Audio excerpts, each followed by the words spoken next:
I love working with young children, and I think that preschools are a great opportunity to expose kids to just so many different, aspects of literacy. That's something I'm very focused on. So I enjoy teaching children how to read and write and how to interact with books, and so that's an important part. And I think the earlier you can start working with children to do that, the better.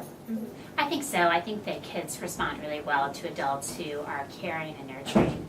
And I think that the more you can do that with kids and you can show your passion for literacy through reading books and talking about books, I think even, children as young as 4 years old can really, they really buy into that and they are excited about literacy because you're excited about literacy. So I think that's definitely something that interested me about working with young children in particular.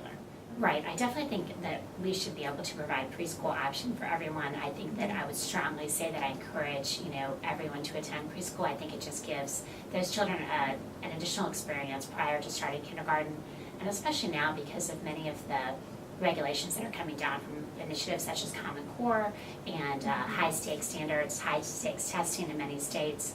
I think that what used to be in kindergarten is not in kindergarten anymore. Earlier. Right, so kindergartners are expected to do a lot more sooner, and I think that because of that, I think it's really important that they have some type of preschool experience so that they can really, be prepared for what kindergarten is, and not so much for the academic rigor, but just everything else that's involved with kindergarten. There's a lot less play in kindergarten than there used to be.